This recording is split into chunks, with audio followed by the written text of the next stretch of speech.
which is the Russian Grand Prix. You find us tonight at the Sochi Autodrome, based in the Olympic complex of Sochi Olympic Park, just off the Black Sea.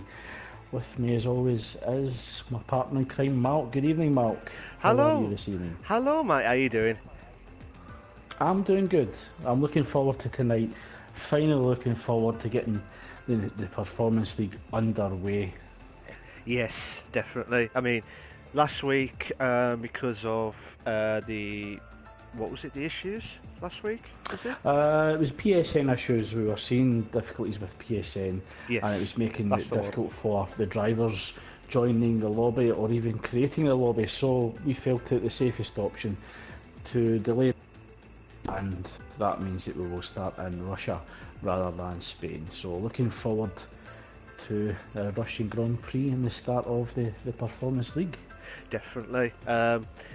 It's going to be very interesting tonight because we've seen some quality racing. I know the two pre-seasons that we saw, they were equal performance, fair enough, because the admins had to analyse all the drivers and making sure that they're picking the right cars to make it as competitive but also equal and fair to everyone else around the league as well.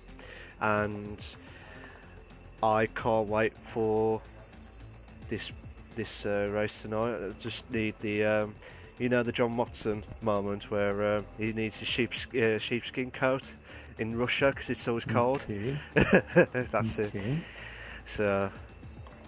So who's your early favourite for the title this season, Mark? Gauging on what you've seen so far in the pre-season. I think Delange is the one to look out for. So I think it'll be very interesting to see if Delange mess up this season, but I doubt it very much because it's more consistent, isn't it? This league as well. I mean, what do you think? It is. It is. It's certainly going to be tough, and it does find himself with a disadvantage already, starting in the Sauber car tonight along with Core Tactics, I believe. However, he did do well last season in Monza. I believe he secured 7th in the Sauber, so he wasn't expected to score any points, but he did score some healthy points, and I think that actually helped him win the championship overall. And as we know, you can't win every race. I think it's just about maximising the points when you do get the good car, but also a poor car as well. Yes. So I'll be interested to see what he can do tonight. It'd be very interesting as well because I think whether he could capitalise on all the other stuff as well. But you got to watch out for Core Tactics as well, and you got to watch out for Nicky as well. That's my opinion as well. But also, I think as we was talking about the drivers now, they're about to kick off in the Russia Grand Prix. Yeah, we've also got a few new faces as well. So it'll be interesting to see how the new members to the Performance League can actually perform against the more seasoned veterans. So definitely a good mix of veterans and rookies. Yes, in tonight's league race. Definitely. I normally ask you this, but not the questions normally, but just a one-off. Who do you reckon will be the outsider for the league? Ooh, Since you say is a tough one. That is a tough one. I think I'm going to have to go for Notorious. Okay. We do know that he is the current F2 champion, so he was very consistent last season in F2 on equal performance, and I definitely think he is one to watch for on the Performance League. And I'll be really interested to see what he can do this evening. Yeah, definitely. He has. I think he has improved. Who would you say is your outside chance for the title this season, Mark? I reckon Rossi is a good choice because I don't know why, but I think he's got the ability to pull a one of the slowest cars and pull it out to in the top half out of nowhere. Oh my god! Oh, it's raining! Oh my god! This is interesting, Craig. Very, very interesting. We need to find out the actual weather report, so hopefully we'll get that soon. Yeah, I hope that we get feedback from the grid to see what the weather's going to be like in the race. If it's a dry race, then it does put everybody on equal standings, starting on fresh, dry tyres. But at the moment, I think it's intermediates that's required. It doesn't look as if there's a lot of standing water in the pit lane. But Yeah. I think it will be the intermediate tyres. I think so. Yeah, I think everyone's going on the intermediate tyres and stuff. So, just seeing quite a few drivers coming out now.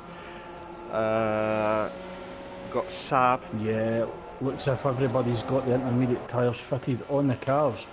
First to leave is Saab in the Ferrari. Will be hoping for a better season this year. He hasn't had a lot of luck last season in the Performance League, and it looked as if he was struggling with that as well in Monday's practice. Yeah. Saab has a little slide just going into turn 2, lost the rear end of the car. Feedback from the pit lane, Ross said it will be a dry start up to the race, but rain will be 20 minutes from the end, which, going from previous races, I think it'll be coming a lot earlier than that, so possibly round about the times of the first pit stop. That's what I'll be guessing. Yeah, possibly. If they can get a perfect situation with their setups to get it hit on the lap 20, or is it lap 13, 14? I think you could possibly take fresh ultra softs to 18, 19. So it'll be interesting to see the tyre strategies at the start of the race, whether some drivers will play it safe or whether they'll risk it for the quicker tyre at the start. Personally myself, I would go for the super soft to begin with. I don't think there's a big difference between the ultras and the supers in Russia. There isn't too much of a fall off on the tyre, not too much degradation. No. But it will take you longer in the race if the rain is a bit late to appear, or if it starts light and then it gets worse and progresses a lot worse as the race carries on. Definitely. So it'll be interesting to see the tyre strategies at the start of the race. Yes, definitely. What's your top 3? I had to straight in top 3. In quality. I think that's a tough one, especially in the wet. I think Rossi will certainly be up there, and the McLaren, the chassis is very strong with downforce, and I think because of the wet he won't be too disadvantaged compared to other cars, so I think I'll go for Rossi on pole with I'm going to have to think now. I'll go for Nick Thompson for second, and I'm going to have to go for Rick for P3. Oh, okay. Very interesting choices there. I think I would have said Rossi in the top 3 anyway in qualifying.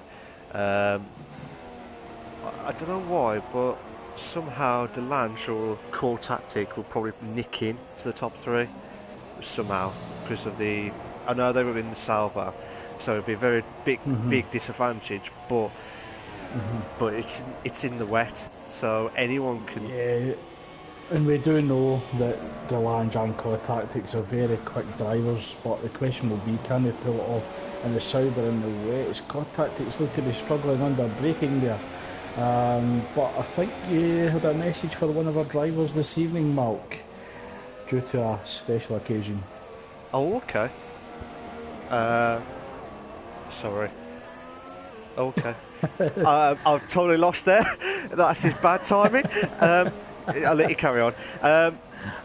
We just want to say a happy birthday to our current member, fast going. I knew it. I just said it at the I said it at the start, didn't I? Right, I do apologise. Right, I just want to say, well, for us two as commentators, I do apologise for that one. I knew that this was going to happen from the start.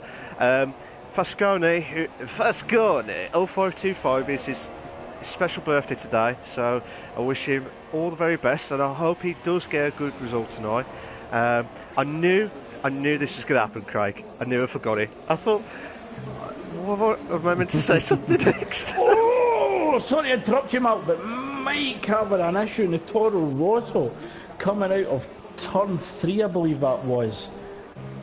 I'm just watching it on the replay. It looked as if the back of the car was struggling, and he's put it into the wall. I don't think he's got too much damage. It was actually turn 4 going into turn 5. He's actually put it into the wall. I think that's slight front wing damage, but he had already set a lap time.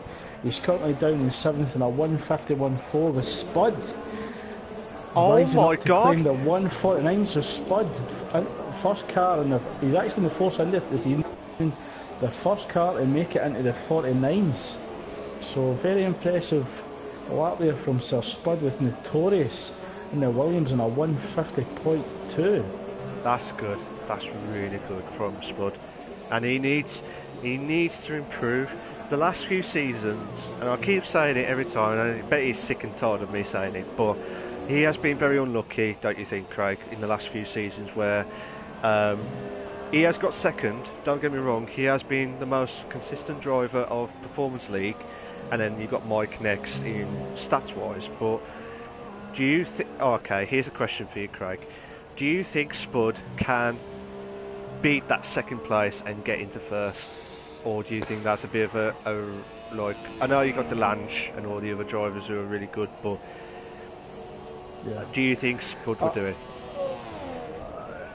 I don't think that's as easy a question to answer.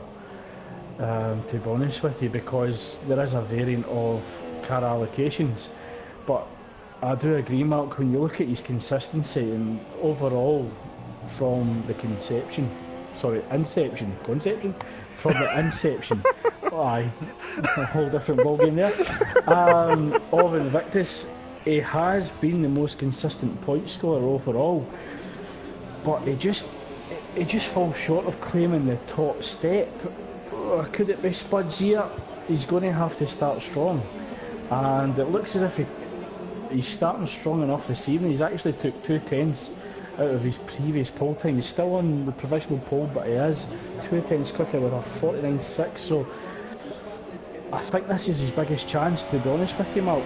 Yes, definitely. But like you said, I think this is his chance to get at least first this time, because he has been really unlucky the last two seasons, especially the first season or second season of the Performance League, where he could have won it, but the tyre situation messed him up, and from the pit crew and stuff. But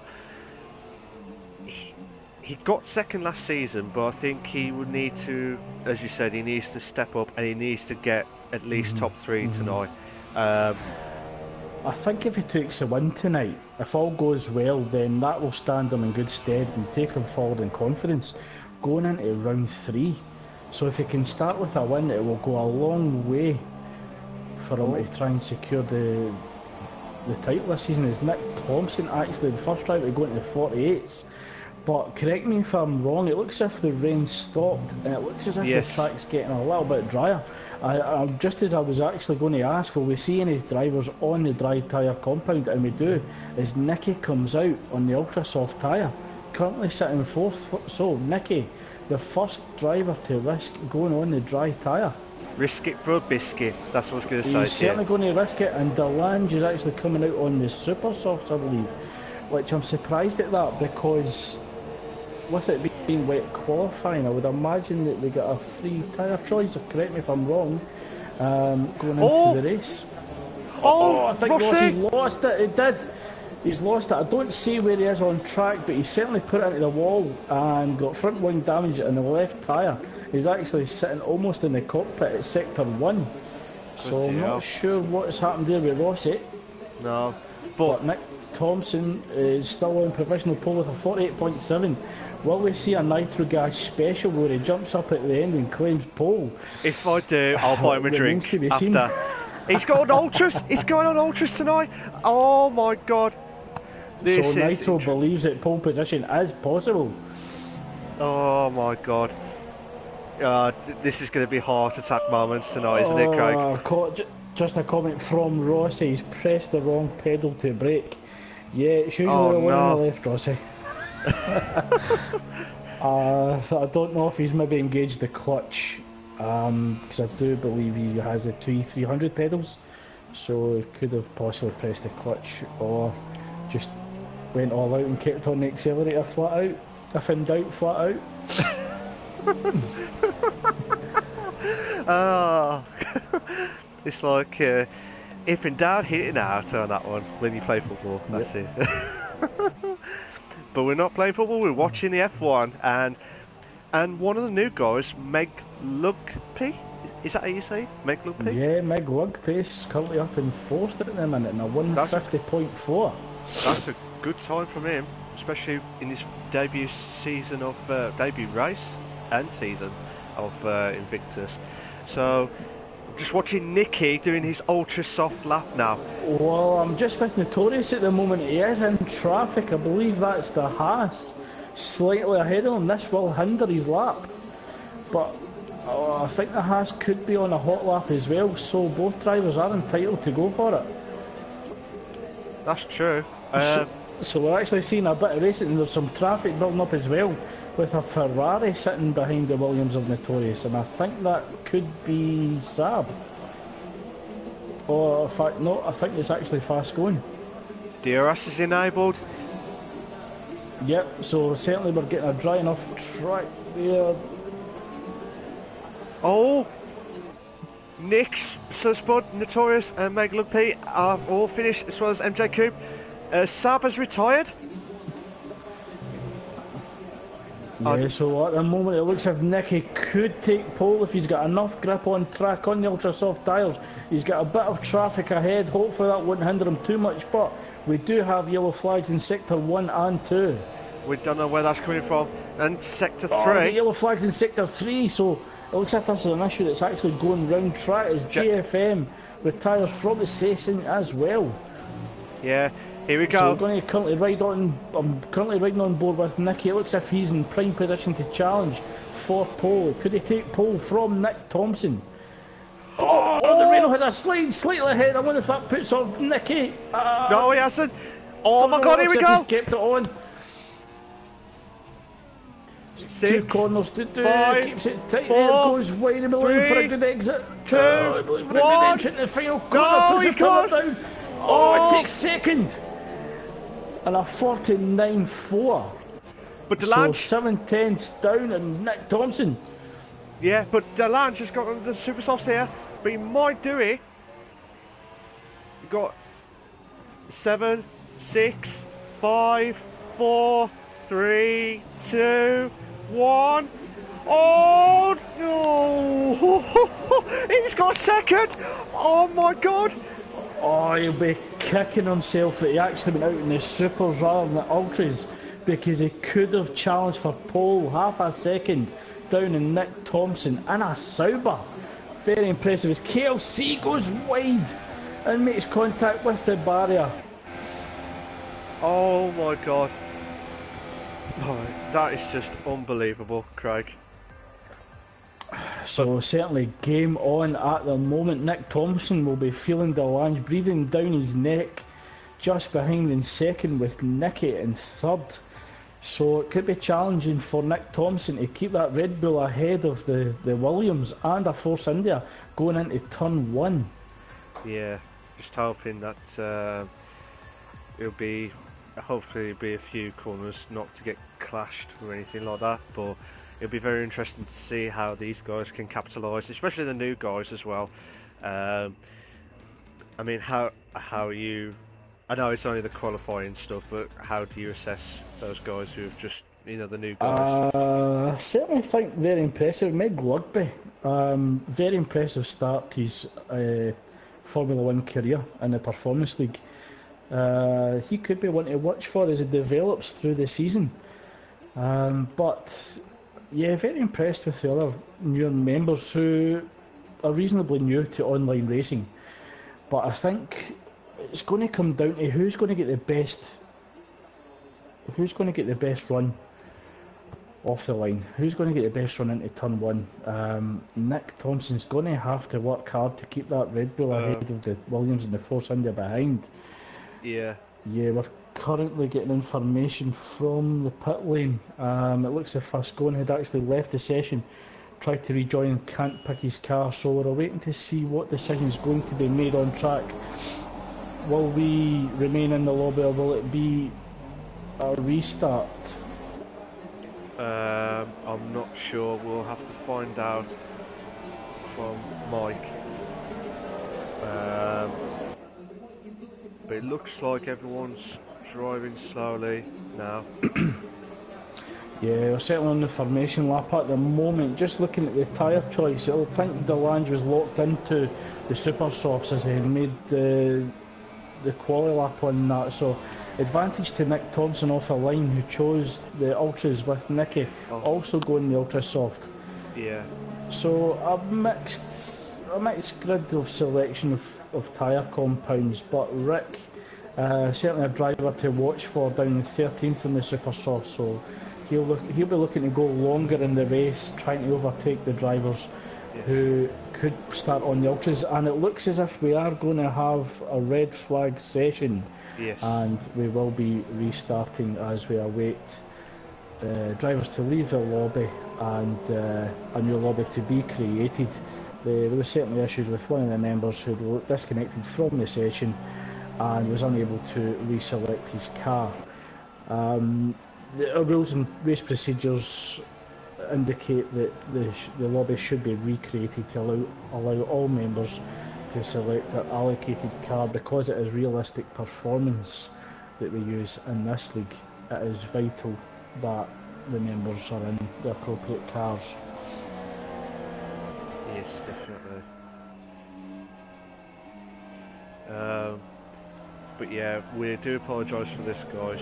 We hopefully will get the new race kick-off in a few minutes' time. Yeah, we've certainly got the Invictus. We should expect all of our drivers to start on the tyres that they had chosen there. But this will give advantage to drivers that were on the super softs, or those that had qualified on the dry tyre compound. Yeah. Certainly the Lange will have fresh super softs, so it won't feel too disadvantaged to the ones they had been on, as they'd already completed 3 laps in qualifying. Yes, definitely. Just gonna. So as we both join the lobby, we will wait for all drivers to select the cars. The grid should be selected as in the qualifying. Yes.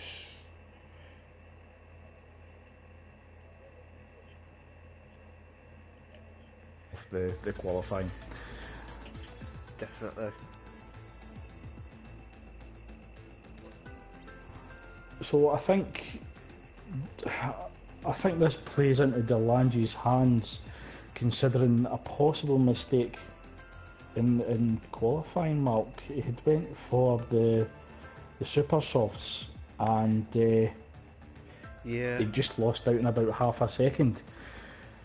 So it looks as if the momentum's swinging back to him. He's going to be on fresh super softs compared to Nick Thompson's fresh ultra softs. So I think Delange could play it very tactically. He's going to be down in power in the Sauber. Do you think he'll maybe go for a dive into turn one, or do you think he'll possibly tuck in behind Nick and hopefully use a slipstream to pull him around the track?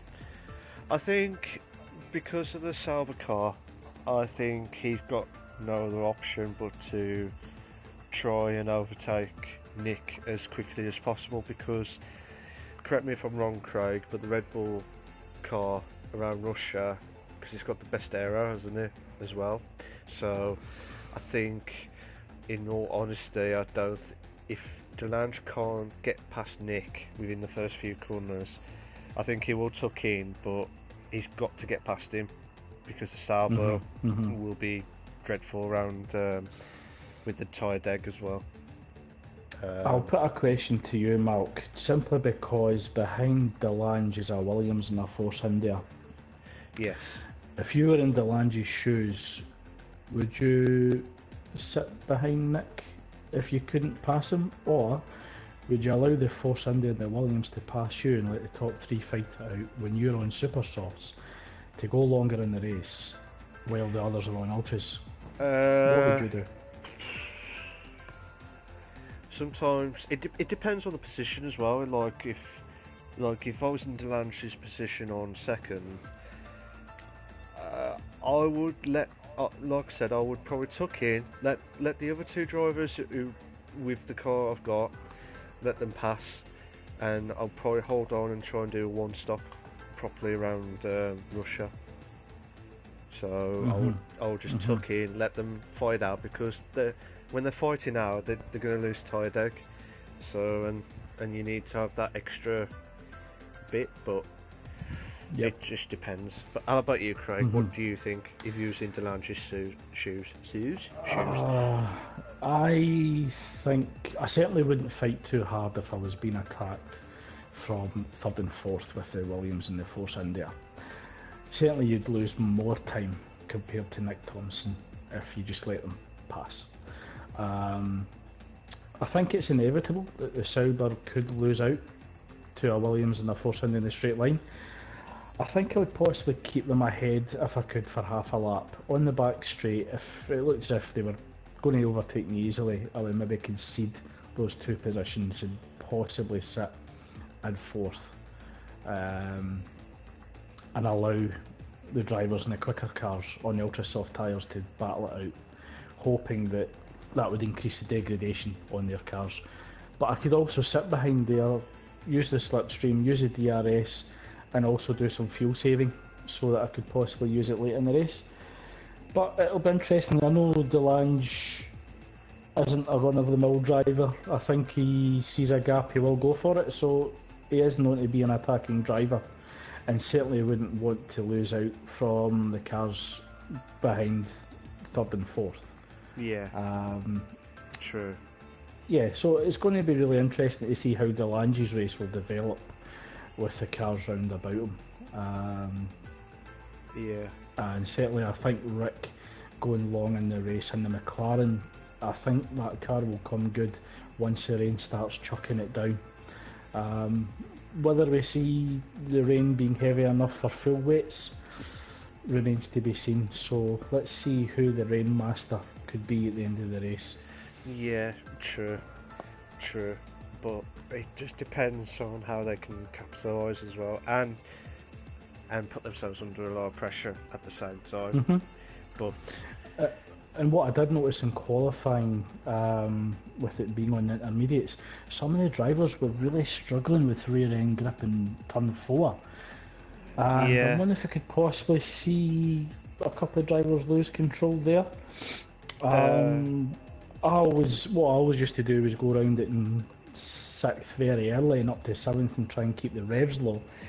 And I wasn't always flat out, which allowed me to follow the racing line. However, could we see some drivers going round the outside or even the inside around turn 4 into turn 5? I think it will be a very exciting race, and of course we may always have that 3 in the bed scenario. Yes, that's what I'm in the armchair looking for it and stuff. That's what I'm looking for. Yep, I don't think too many drivers in the cockpit will be looking for a 3 in the bed scenario specifically in turn 2 and 3. We definitely saw a little bit of that last night in the no assists race right at the opening.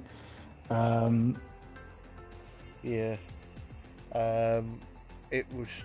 I would have loved to have seen it on there, but see how it goes.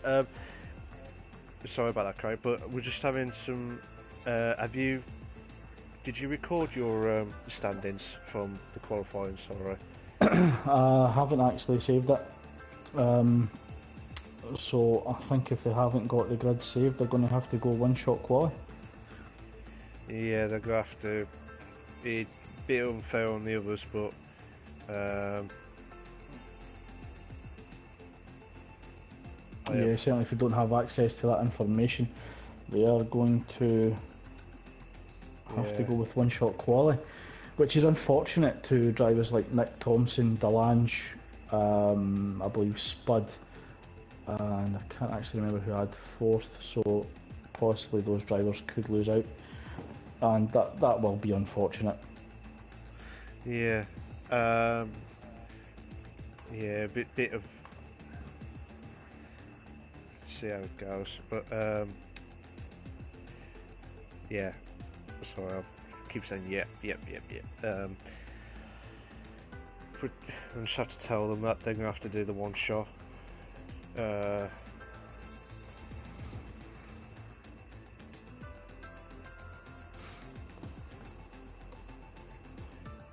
So as we wait for the grid to be created, we're certainly just waiting on the decision from the league admins to see how they proceed at this point. I hope that they've actually saved the grid from quali and we can just get straight into the 50% race. If not, then we may see the introduction of one-shot quali. Yeah. Which again adds more pressure to drivers under pressure. So again, it's going to come down to who can hold their nerve over a one-lap pace and who can actually put it together.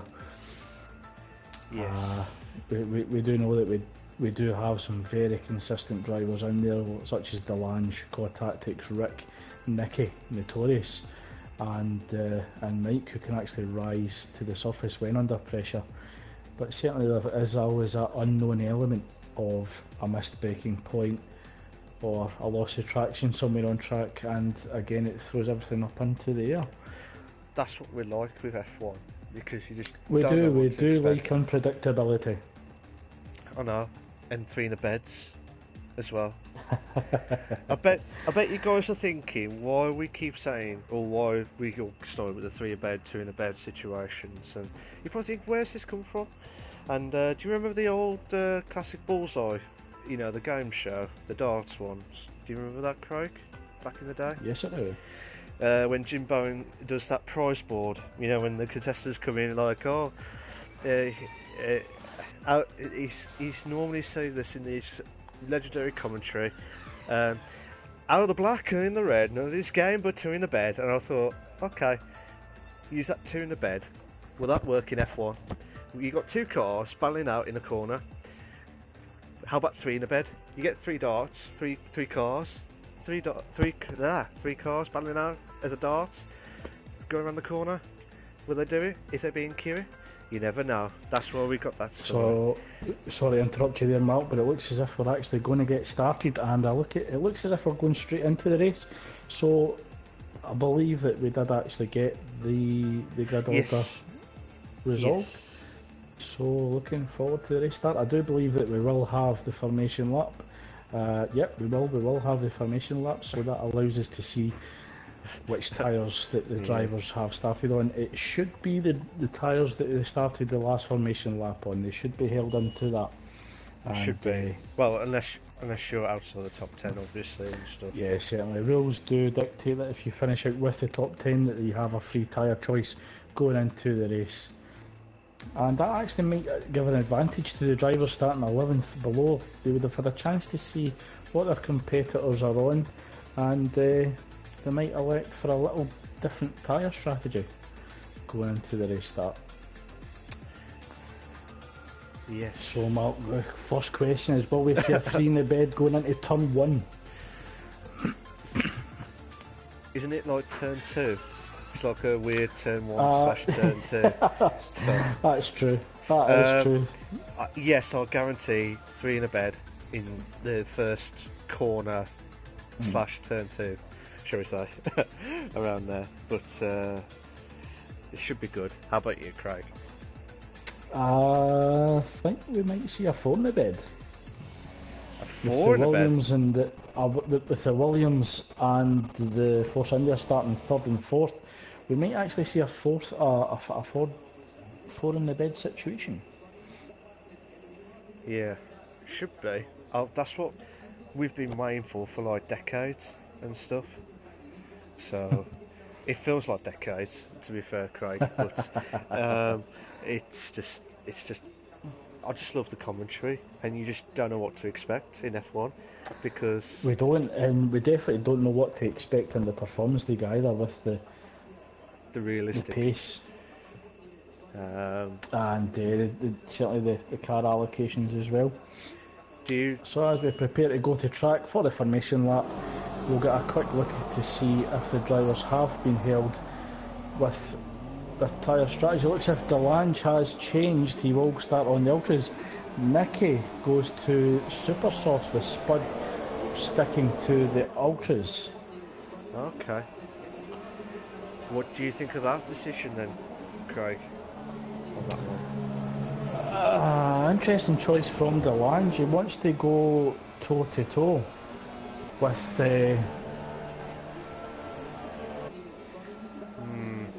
Okay. It'll be very interesting. Very, very interesting. But don't get me wrong. I think it'd be very interesting to see how they can capitalise on this, and it'd be very interesting to see how Meg Luppe, KLC 73, which we haven't mentioned about yet, but so it's his first ever Invictus race as well as his debut season. I think MJ Coupe as well in this first season. It is. It definitely is. So, and Makers as well. So yeah, we do have a lot of new members from that are joining us this season. So it's going to be interesting how they can actually incorporate themselves in with the drivers that have been doing this for a while.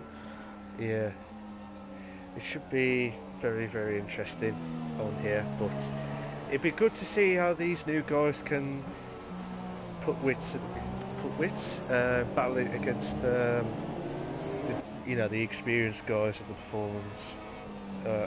performance league. So it'll be very interesting to see how these guys can capitalise on it.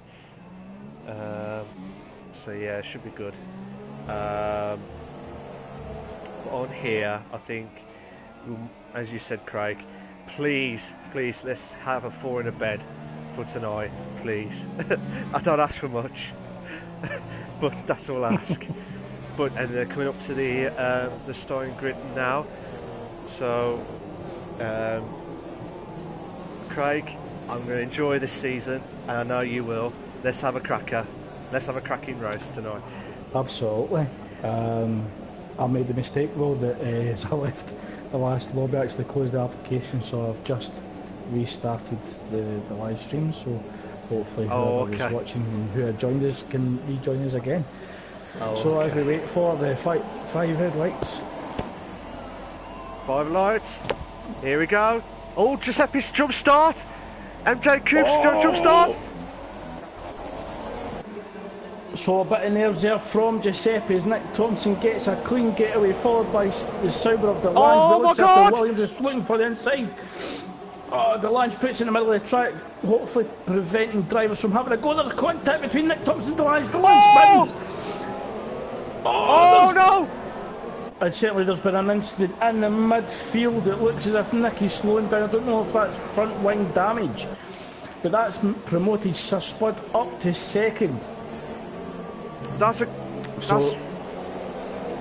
Certainly an incident at the front and the middle of the grid. A few drivers getting involved in that. Certainly Delange was the big loser in that. I think he tried to have a little look on the inside of Nick Thompson and just clipped the rear tyre and caused the spin. Yes, he's currently fallen down the grid. He's in 18th with 8.5 seconds between himself and Meg Lumpy in 17th. But a spectacular start from Sir Spud and Nick Thompson, with Nick Thompson opening up the gap to 1.4 seconds, but he's going to come under threat from the reign of Giuseppe, but Giuseppe will have a drive-through for that Oh jump my start. God! We have yellow flag sector 2, Mackles retires from session. Mark, what happened?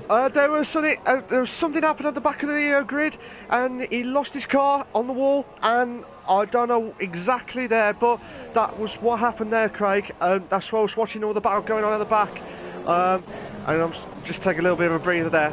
Oh, thank God for that. Here we go. So we got Giuseppe going into the pit.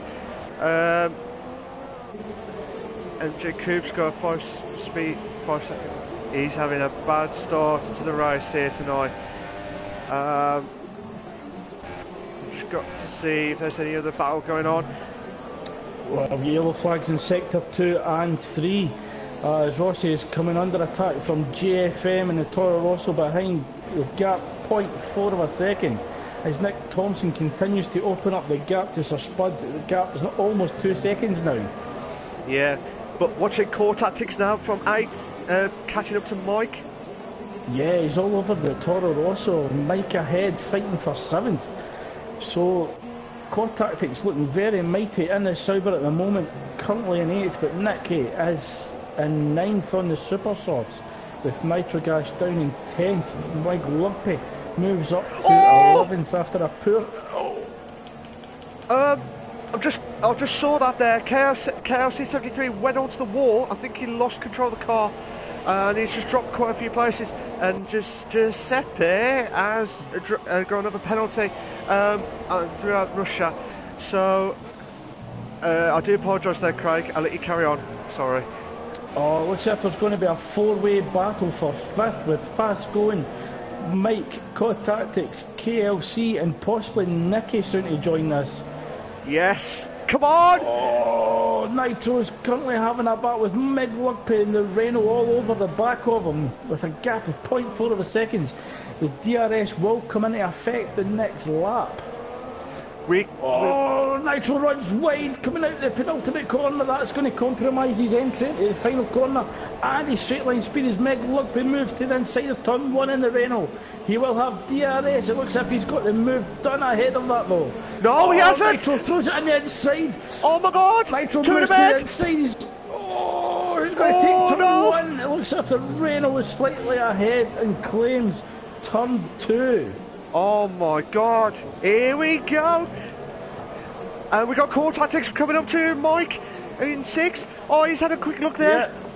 Yeah. He's almost 3/10 behind Mike. Had a little look on the inside, but Mike will have a slipstream of fast going slightly ahead in the Ferrari. Core tactics runs wide. Oh my God! Yeah, certainly a 3-way battle developing for 5th. Because it looks as if Nicky's just out of reach at the moment with a 1 second gap between himself and Cod Tactics. So Mike is going to have to try and use the Ferrari of fast going to stay ahead of Cod Tactics and neutralise that DRS.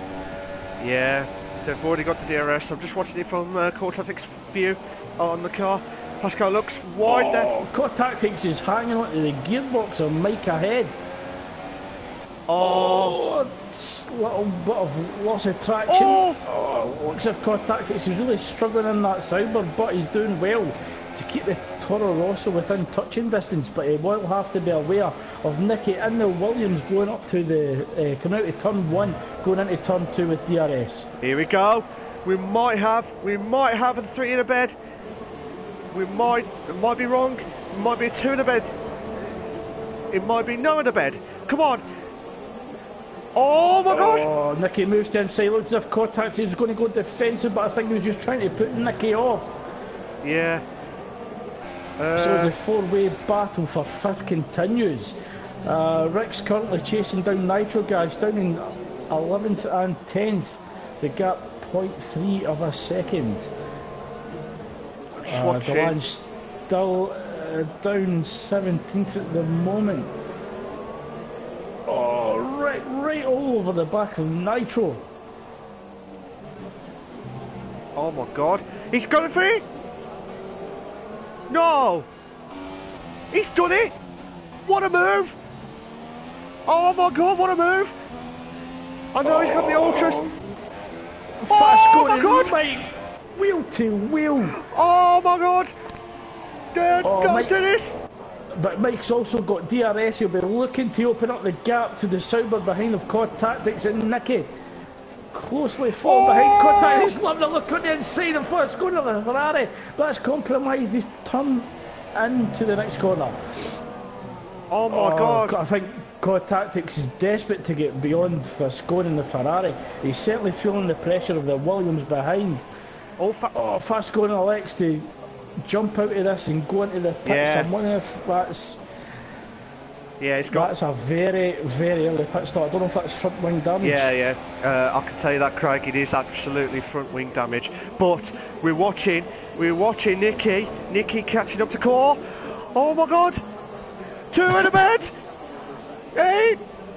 Nicky! Yeah, I think the straight line speed of the Williams will get that moved on. Oh, he went to push Core a little bit away, but Core was having none of it. Oh my God! No! Wheel round turn 4!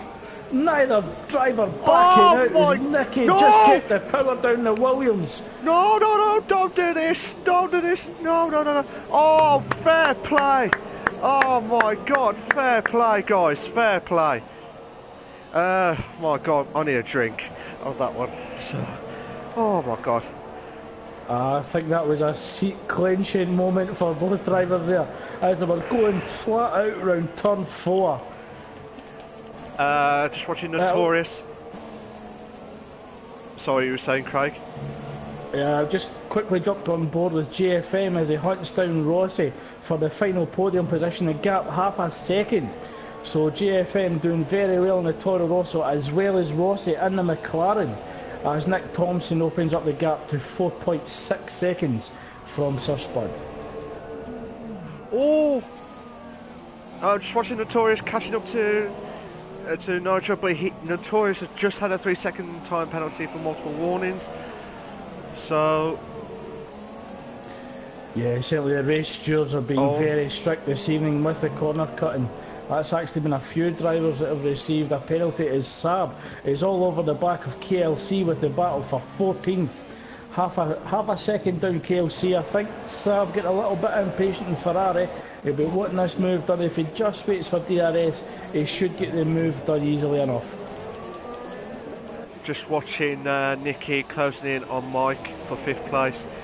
Now, I tell you what, Craig, this is intense moment. It's certainly been an explosive start to the race. Mike was unfortunate to retire early. It looked as if he could have been challenging for midfield points. Yeah. But disaster for Markers in his very first race at Invictus. The gap between GFM and Rossi is 0.7 of a second, with Nicky closing down Mike. The gap 2/10. So Nicky looking to get a move done in the Toro Rosso, Mike early on in the race. And certainly he'll be looking to go longer in the race than Mike. Yeah, I'm just watching, still watching Nicky battling out for Mike now. Probably. At 3/10 now. While everyone else just spread out now. Yeah, I think Nicky's just remaining patient at this stage in the race. He certainly doesn't want to risk damaging his front wing.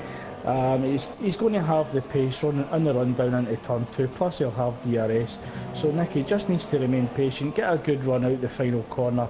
As Nicky, as we speak, receives a 3-second penalty, but he should get this move complete going into turn 2. Yes, here we go. Oh, he's going. Mike's going defensive. Oh, he's going back. Oh my God!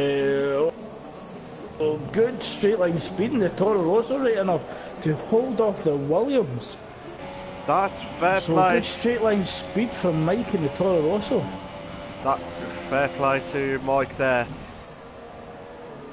because the Williams, especially with the straight line speed of the Mercedes power, but it looked like he got a bit of a good boost there. But at the minute, that's the only battle we've got so far in lap 7.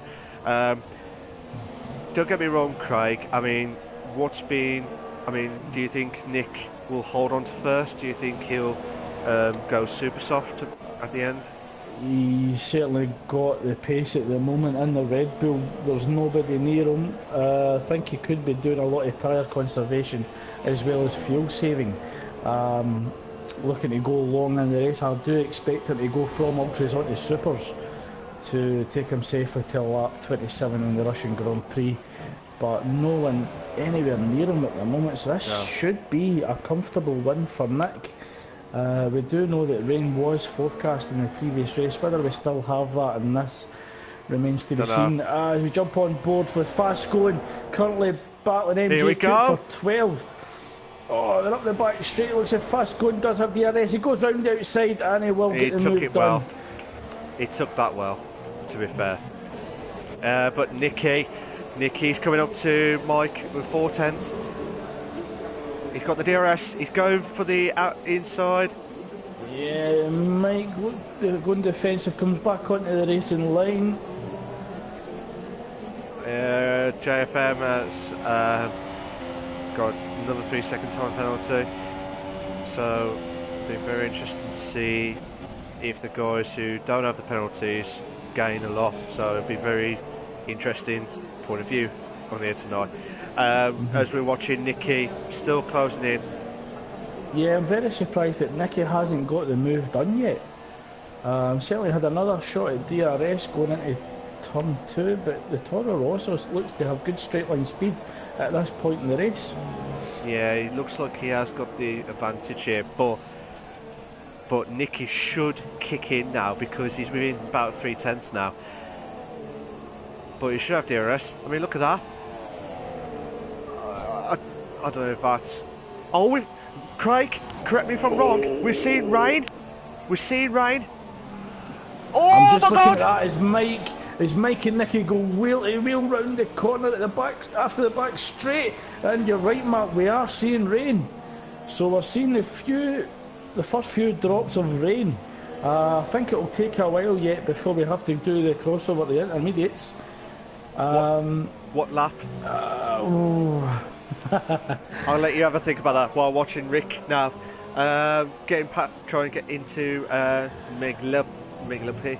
I know you say it. I can't pronounce it wrong. I think we might see the crossover on lap 14 if the rain remains this way in the race. I think it'll be a little while before the crossover, as Nicky does move up to 5th from 6th with overtake on Mike. Yes, definitely. But, pardon me. Mike's gone a little bit wide there. I think it's kicking in now. I think the tyres are kicking in. Yeah, it does look to get a little bit heavier down at turn 2 and 3. So it could be heavier at some spots compared to others. As Rick is all over the back of Mig Lugpay in the battle for 8th. Saab received a 3-second penalty. As if Rick was struggling with the back end of the McLaren there on the ultras. So we could actually be seeing the crossover earlier than anticipated.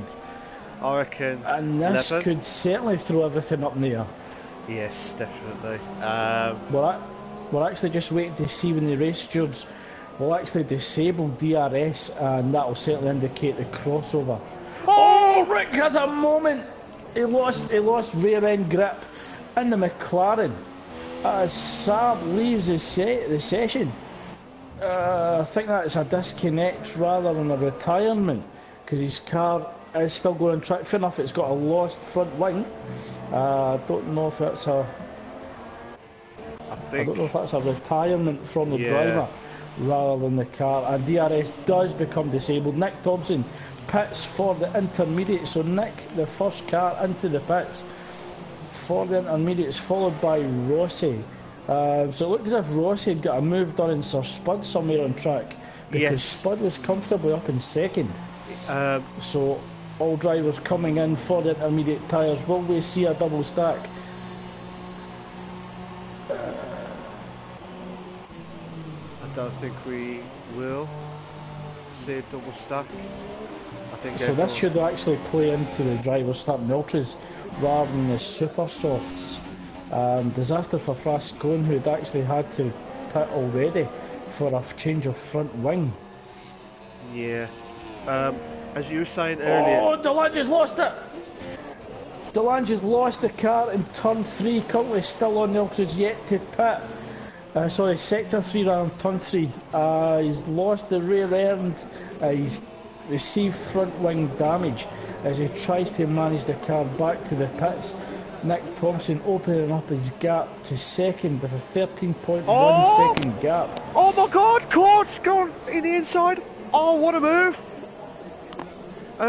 Sorry about that, Craig. I didn't want to shout that too much on that one, but Core Tactics went, you know, you pass the first sector, you go left-hander, they're like proper left-hander, one of those corners, and he just went inside, and he just done it well. I'm just crap with corners, I do apologise. Well, I'm just watching the pressure that Sir Spud is going to come under from Nicky, the gap 0.5. So Spud will be wanting to hold on to fourth, he won't be wanting to lose any more positions at this point in the race. No, as I was saying to you earlier, Craig, Spud, I think Spud lost a bit of his front wing, hence why Rossi went in front on P2 when Spud was in P3 at that time. It'll be very interesting to see how these guys can hold on. We're going to see a very interesting drag race going into turn 2 with the Force India and the Williams both powered by the Mercedes unit.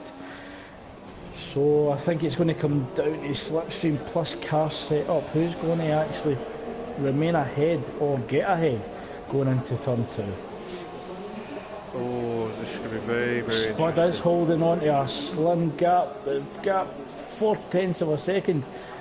Yeah, Nicky's a little bit back. I don't think he's close enough to make a move, but he's certainly having a little look on the inside of Sir Spud. At turn 2 he's saying, yep, I'm here and I'm going to try and have you. But this is what I wanted to see, Malk. I wanted to see really real battles at turn 4 under wet conditions as Sir Spud has a little loss of rear end grip. That allows Nicky to close down even more going into turn 7 and 8. This may bring Mike, I was going to say, this may bring Mike in, but oh no. Yeah, got 4.6 seconds. If Mike can keep it clean, they'll be looking to catch Sir Spud and Nicky battling ahead. Spud's doing well. He's pulling away a little bit here. I'm just watching it from Nicky's car point of view on the TV screen.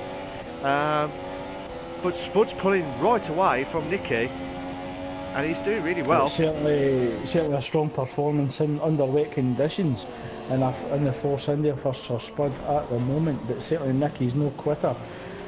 Oh, Nicky just cuts the corner slightly there, but Nicky does have a 3-second penalty to add to his race time also. Yeah, but don't get me wrong, Craig, Spud is a master in the wets, don't forget. He does really well in the wets, so if he can capitalise on this, then this may help Spud, but just as long as he keeps his nose clean, and avoid all the issues and note issues on that one, so that's it. Well, I've just jumped on the fellow Williams of Notorious. It looks like he's really struggling with rear end grip coming through the quicker corners. He was closing down fast going, the gap was 1 second, but after a few issues Notorious is actually suffering the gap of 1.5 seconds now as Giuseppe's awarded a 3-second penalty. It looks with Notorious when he tries to put the power down, the rear of the car is kicking out on him, so he's going to have to plant that power gradually.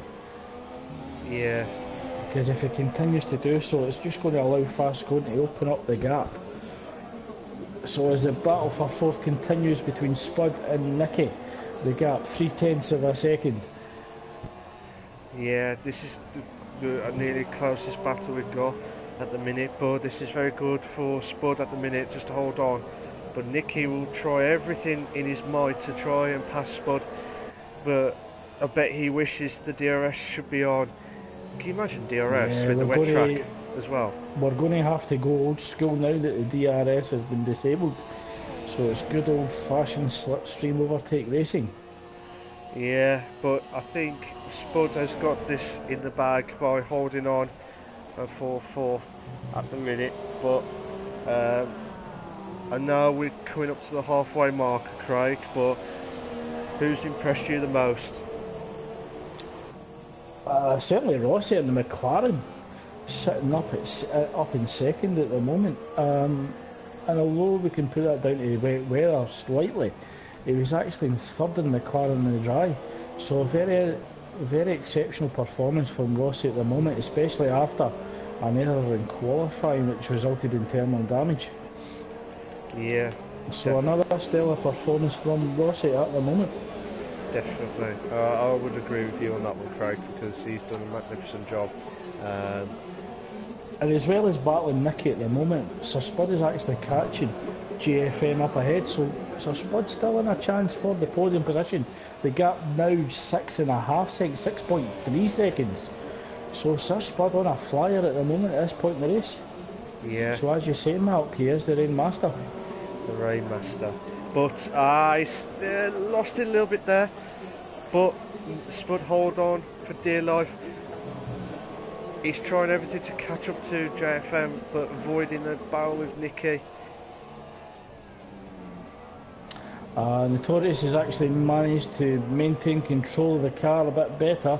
He did have the gap down to 1.4, but as he's coming out, as he's actually coming into sector 1, he is really struggling to keep the car straight when he puts the power. When he puts the power down, so when he's putting his right foot down on the go fast button, he's certainly struggling. Yeah. So although he's getting that power down, it is going sideways and it is compromising the gap between himself and Fast going ahead. Fast going currently in 10th. He'll be looking to score some good points on his birthday this evening. Definitely. So Nicky actually closer than he's been for a while. The gap now half a second. He does seem to get very close to Spud, Mal, but then in the straights the gap opens up slightly. Yeah, especially the two cars that got like the Mercedes powered as well. But it could be that Spud has got there's the lower aero, whereas Nicky probably got a bit of a higher aero for the corners and stuff. Looks as if Fast Going could be making a move from 9th on Meg Lugpay in the Renault ahead as he tries to open up the gap to Notorious behind. But he can actually see Rick in the McLaren slightly ahead in 8th as well. But one driver we haven't mentioned is Core Tactics in the Sauber, holding on to 7th as well, looking to chase down Mike with a 2.6 second gap at the moment. Yeah. So still all to play for at the halfway stage of the race. The gap almost 2/10 between Sir Spud and Nicky. So Nicky doing everything he can to get ahead and get a move done on Spud, but Spud defending with all of his might and experience to keep the Williams driver behind. We might have another battle going on with Fasco and then Meg Lugpay now for 9th. But Fasco, oh what a move! Oh yeah, I think he's caught the Renault driver. He's actually broke himself and he's ran wide. Oh my God! That allows Meg Lugpay to close right in behind the gearbox of the Ferrari and hopefully tuck in behind the slipstream. We won't want to be getting caught by Notorious behind and lose 2 positions in so many corners. Yeah, I think he's going to have to. He might lose out here in the next few corners if he don't watch it as well. But it's going to be very interesting to see what happens now. But just looking at the interval times as well, Mark, it looks as if Nicky's dropped off from Sir Spud as well. So that could be a tactical move, just allowing the gap to open up slightly, let his tyres cool down and his engine. Yeah, because at the minute you don't want to get too close because you might lose a bit of the tyre wear and stuff, and you don't want that near the end. And you certainly don't want to lose any parts of your front wing at this stage of the race either, which would mean an unnecessary pit stop and effectively really out of the race. Yes, definitely. But the Torres is still struggling with the rear end of the Williams as he puts the power down, and that's going to allow Meg Lugpay and the Renault to just keep him behind. The gap 4/10 of a second. Will we see a move into turn 2? Oh, Notorious thinks better of it. He's certainly not close enough. He's just tucking in behind the Renault going into turn 2 and 3, and of course the fast turn 4.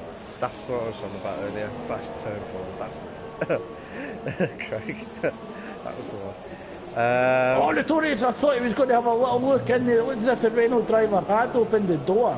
As Nicky receives another 3-second penalty, that'll certainly play into the hands of Sir Spud, who's still closing down JFM UFC with a gap of 4.8 seconds.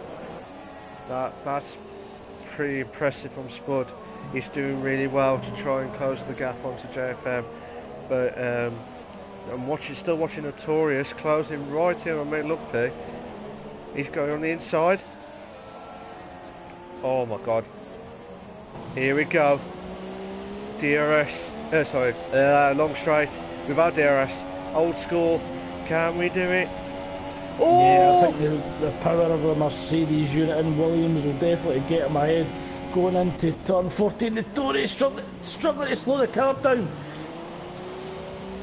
Oh, I think the Renault driver McLugby conceded that place. He certainly wanted to avoid contact there. Yeah. And that allowed Notorious to claim 10th. Oh my god. So good racing down the back straight of the Russian Grand Prix, which allows Notorious to move up to 10th, and he'll be hoping to have another go at fast going for 9th. Yes, definitely. So he did lose a bit of time there, the gap 3.6 seconds, and he'll be looking to make that time up as quick as possible, Mark, as Sir Spud has now got the gap down to 4 seconds between himself and JFM UFC. Yes, that's like I said earlier, Craig. He's doing a fantastic job to closing right in on JFM.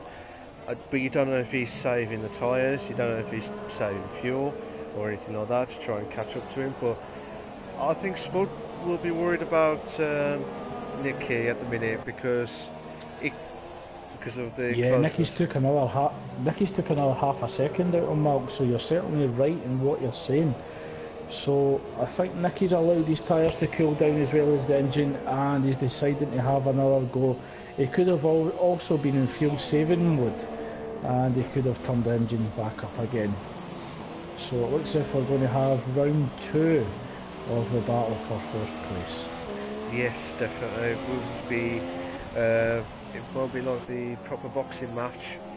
It depends. But just as we're talking about the battle between Spud and Nicky, Mark, the battle between Rick and Fast going for 8th could be happening pretty soon. Fast going 8/10 of a second behind Rick, coming through into sector 3. Certainly Fast going will have the straight line speed of the Ferrari power unit compared to the McLaren Honda. Yeah. So Rick is going to have to defend for all his might as Rossi receives a 3-second penalty. It looks as if Ricky actually conceded that place. He's not wanting to battle Fast going too much. That's a bit. So very surprised by Rick's move there. I think that's possibly a strategic move to tuck in behind the Ferrari and get the slipstream rather than and possibly increasing his straight line speed rather than trying to keep the Ferrari behind. Yeah, I think I was going to say, I think we might have a little bit of a problem on the tyre wear situation, because on my screen it looks like Rick's McLaren has got the super soft tyres, not the Inters. So yeah, I think I'm getting that information as well. Oh! So we could be getting the wrong telemetry from the game. So it does show on the spectator menu that all drivers are on in immediates, but visually when you ride on Bobby Rick, he is on the super softs. Yeah.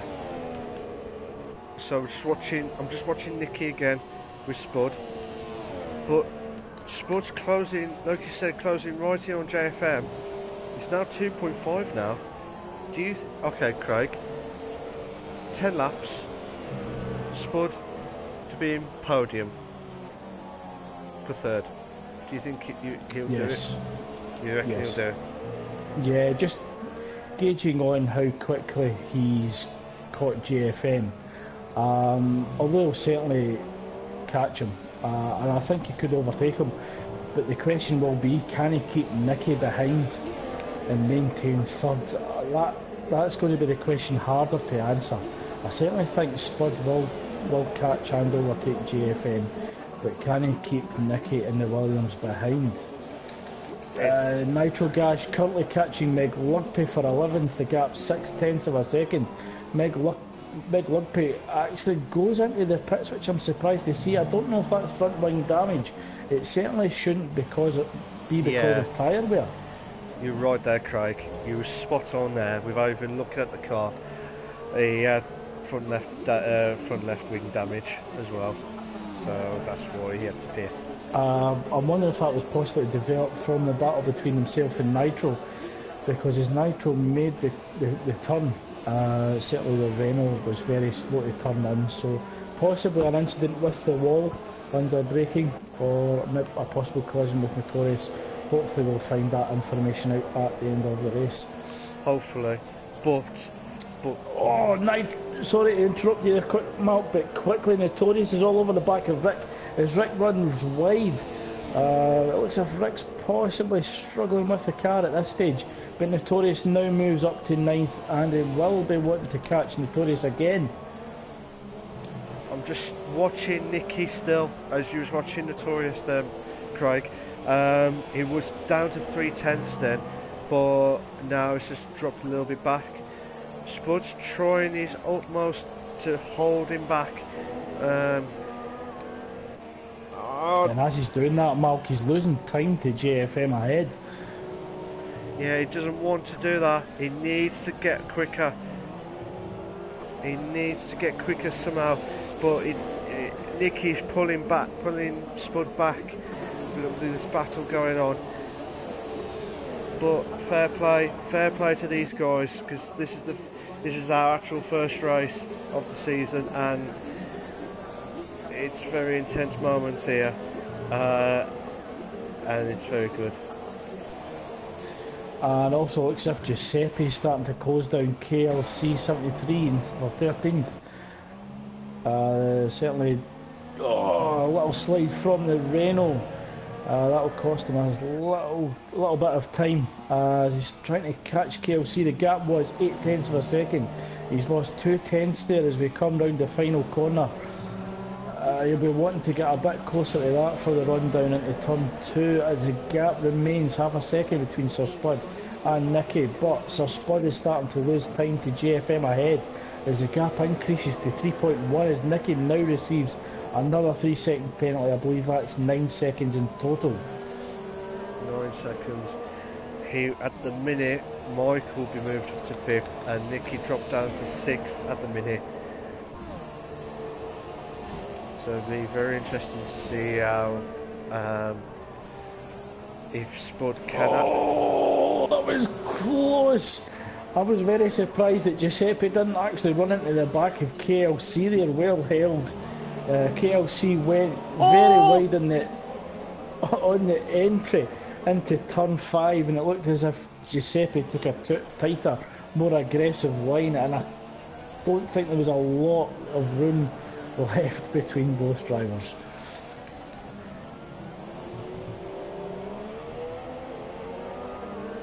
But Nicky's trying to just get that power down too quickly now in the Williams, and he's really kicking out the rear end of the car.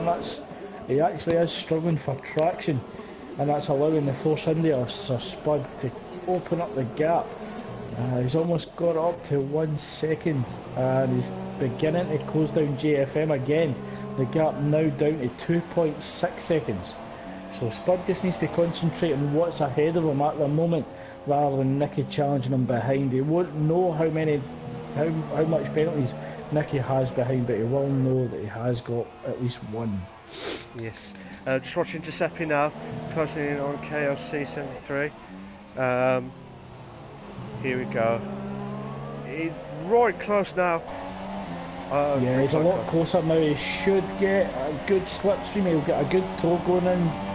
Round turn 1 into turn 2. Will he make a dive into the chicane at turn 2 and 3? The Haas goes defensive. He moves to the outside, tries to squeeze. Oh, a slight contact there. Both drivers run wide. It cost Giuseppe more time in the Renault. I think he was possibly getting squeezed too much there, Giuseppe. Yeah. I do think he could have been left a little bit more room. just a little bit. But the battle continues.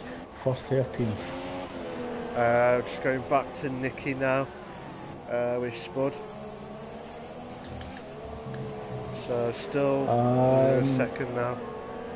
Just to update you on the battle between the MJ Coupe and Nitro for 11th, the gap down to 9/10 of a second. So the Mercedes car, the Mercedes driver, MJ Coupe, will be looking to get a move done in Nitro, possibly into turn 2 on the main straight. Yeah, hopefully. But it'll be very interesting on here. But now, Nicky still in 5th. I bet Nicky's thinking, what do I need to... honestly, what do I need to do to get past Spud? Well, after the turn 2 collision between KLC and Giuseppe's right up the back of the Haas car of KLC.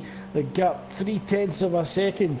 Oh, Giuseppe having a little look on the inside, just to put KLC under a little bit of pressure, but I think Giuseppe will be a bit more tactical than that. He'll be wanting to toe down into turn 2. Hopefully we can see an overtake without any contact. Yeah, certainly Giuseppe got the better exit coming out of the final corner. MJ Coupe could be... KLC goes defensive, goes to the inside. Giuseppe looking to go round the outside. Who's going to break last? Oh, drivers go wheel to wheel. Both drivers actually go off track as they slide. It allows KLC to come back through. Going into the entry of turn 4. No! I thought Giuseppe... But MJ Coupe's actually fighting with nitro gas as well. Oh, both drivers go wide. Giuseppe just misses the wall. In fact, apologies, it was KLC who just missed the wall as he came back onto track. As Giuseppe receives a 3-second penalty, but as that is going on, there's a battle going on for 11th between Nitro and MJ Coupe. Oh, I don't want to move from Giuseppe KLC at the minute, Craig. Nicky's all over the back of Spud again. He's closer than he's been for the last couple of laps. The gap half a second. Surely he must risk it with 5 laps remaining of the Russian Grand Prix. They see the Toro Rosso of GFM slightly ahead. They know that a podium place is within touching distance.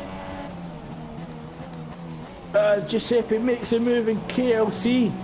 Yeah, Giuseppe's made the move, but KLC ain't giving up on here. Still that... No.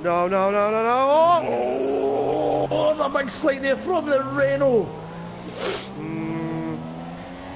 I don't know if there was contact prior to that slide, and it was just a little nudge, I'm not sure. I'll talk to you more about it after the race, Craig.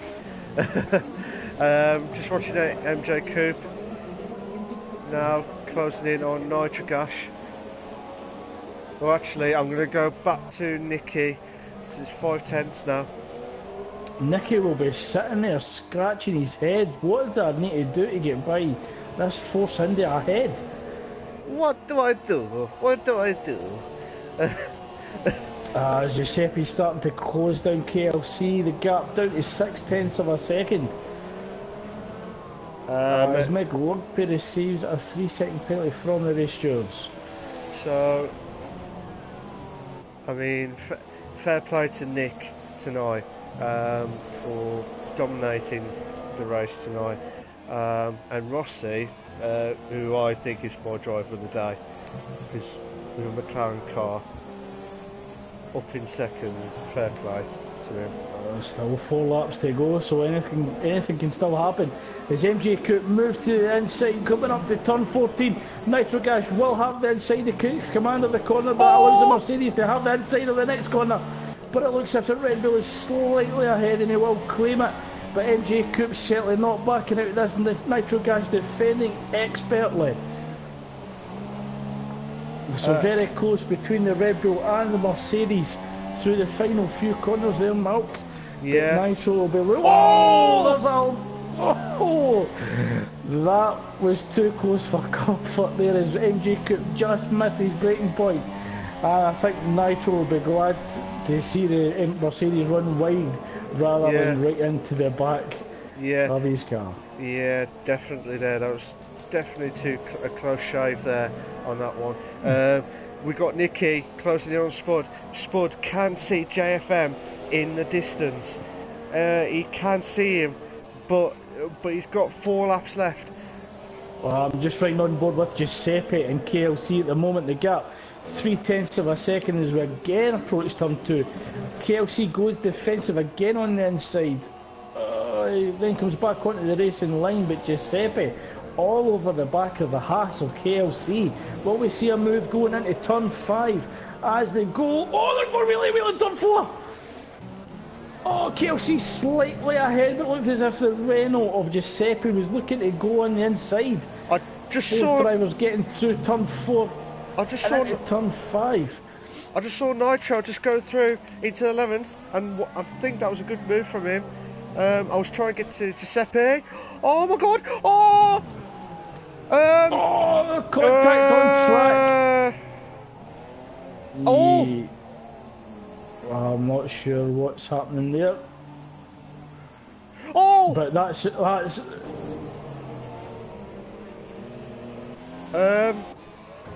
yeah, I've got no words for that. But that's actually just resulted in a pile up there, and that will be dealt with after the race. Just watching Nicky, moving on, we're watching Nicky closing in on Spud. Got about 4 laps left. Again, I have to repeat saying 4 laps. KFC's got a 3-second time penalty on. So he's got a set to 3, but Nicky's within touching distance now. Well, fast going is actually all over the back of Cod Tactics. A gap 0.6 of a second. So Cod Tactics, after a great race from him in the Sauber, could lose 7th. Oh, but fast going goes wide and actually loses the rear end. So disappointment there from fast going so late in the race. As Nicky currently currently still behind Sir Spud, 4/10. What does Nicky have to do to get past the Force India? But fantastic driving from Sir Spud tonight. Yeah, he has been fantastic tonight, Craig. Oh, Nicky nearly lost it there then. But fair play to Spud. And holding on, Nicky will be one of the outside contenders of the title championship. Not predictions at the start of the season.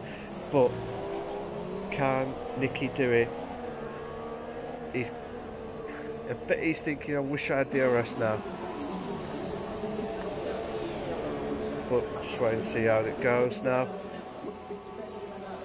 But it's going to get to a point now though where Spud will actually get the slipstream off the Toro Rosso ahead, which is going to make Nicky's job even harder. So Spud he's got the gap down to 1.4 now, although he'll get a little bit of dirty air coming through turns 4 and also the other fast-paced corners, but he will get the slipstream on the pit straight and the back straight, and it'll allow him to defend a bit easier against Nicky. Yeah. Oh. So what you call that? Yeah, was? I think that's a retired car of Macker's.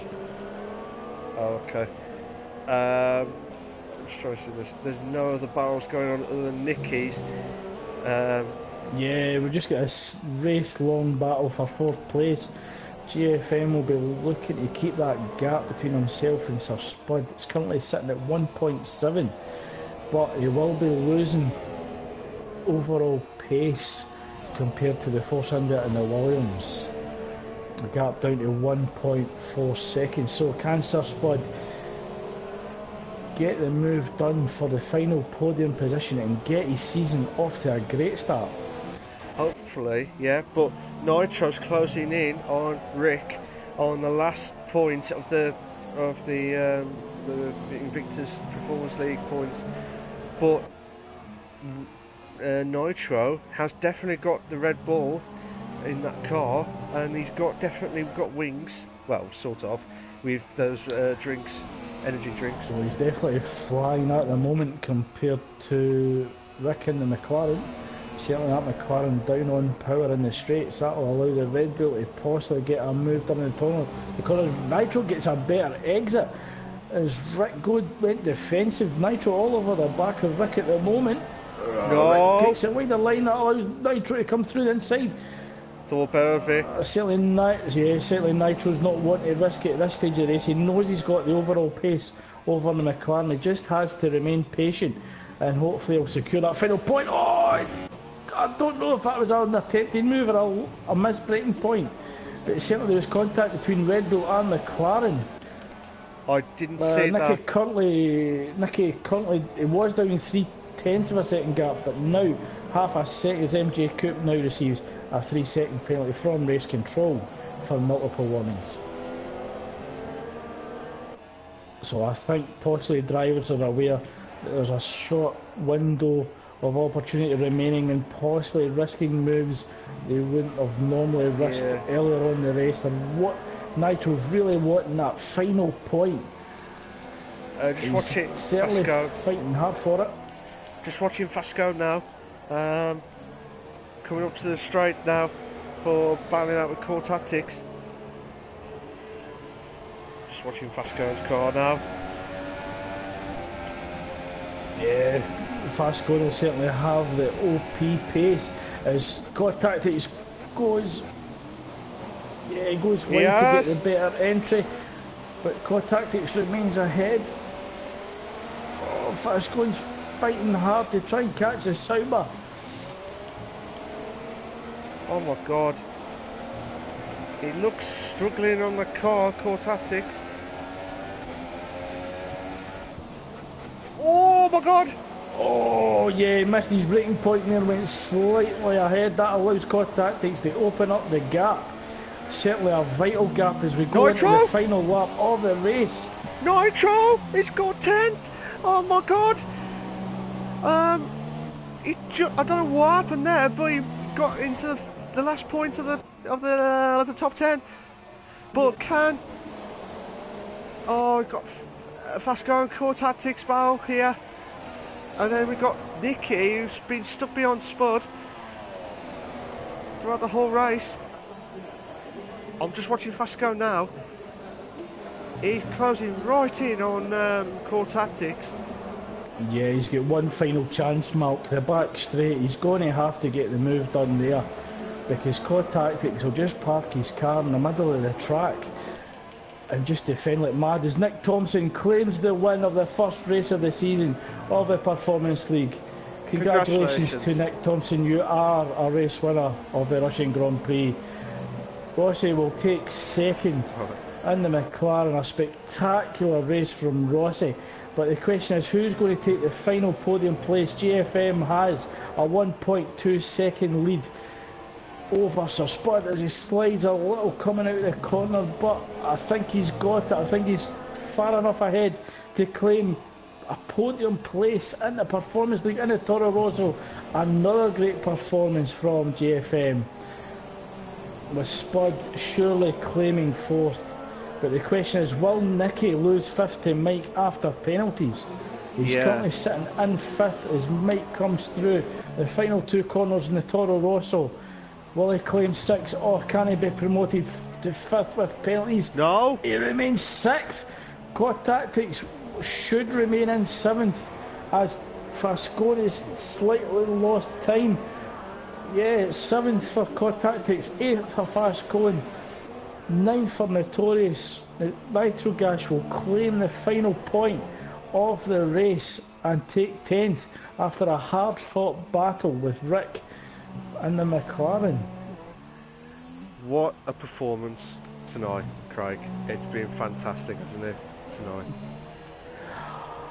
It's a very explosive start to the race season, so I hope that this is an indication of what we're going to be seeing on track as we move on to the Japanese Grand Prix next week. So if this is what it's like in Russia, I can only imagine what Suzuka will throw up for us, as Nick Thompson claims the top spot on the podium. He is the race winner, followed by Rossi in second. That been a fantastic with performance Sir from Nick. Spud. Sir Spud promoted to third after penalties. So Sir Spud will be delighted. I thought JFM had actually secured it. But after 3 seconds of penalties when Spud had none. So Spud will be absolutely delighted to claim the final podium place. So JFM moves down to fourth after penalties with Nicky maintaining fifth. Mike takes sixth with Kotak takes on seventh. Fast going, unfortunate not to overtake the Sauber, but will take eighth. Notorious will take ninth, and Nitro will take the final point of the race in 10th, followed by Rick in the McLaren in 11th. MJ Coupe with the Mercedes in his opening race takes 12th. Giuseppe will take 13th. Meg Lugby, who reported front wing damage of the Renault, in 14th. Delange will take 15th after an unfortunate start to the race. KLC takes 17th. I believe Saab would receive a DNF in 17th, and the other Mercedes in 18th. Yeah. That just says it all for me. An explosive race from start to finish. I hope you've all enjoyed watching it as much as we have. I've commentating on it, and I hope that you join us all next week for the Japanese Grand Prix. Mark, your final words for this evening. Unbelievable, mate. Absolutely unbelievable. It has been a fantastic race, and fair play to Nick. Fantastic drive. He's just dominated it, and like I said, Rossi, fantastic drive from him with the McLaren car, and well done to Spud, who got into third, and it's game on. That's all I'm going to say. How about you, Craig? Yeah, game on. Certainly Spud starting in a good position to mount a title challenge, but impressive, commanding display from Nick Thompson. I don't think he'll win the Red Bull for Japan somehow, but very impressive as well from Rossi. And the McLaren, after a disaster in qualifying, to finish second. Great performance from Rossi. Mark, who would you say your driver of the day was once we're now finished the race? Who's your driver of the day? It's between Rossi and Spud, but I can't decide because them two have had a fantastic race overall, so I can't decide. I think I'll have to go for Spud. He defended very well from Nicky, with tremendous pressure all race. A fantastic performance from Rossi to claim second in a McLaren, but Sir Spud had to manage pressure all race. I think that's why he just edged it. Fair enough. So thanks to everybody who joined us this evening. Thanks to everybody who liked and retweeted the link to the race, and we hope that you all join us next week for the Japanese Grand Prix. Also, we do have the Formula 1 and Formula 2 races tomorrow evening, and we'll be looking forward to see who claims the victory in Russia tomorrow. So thanks to everybody, and a good night. Cheers a lot, guys. Thank you very much. See you later.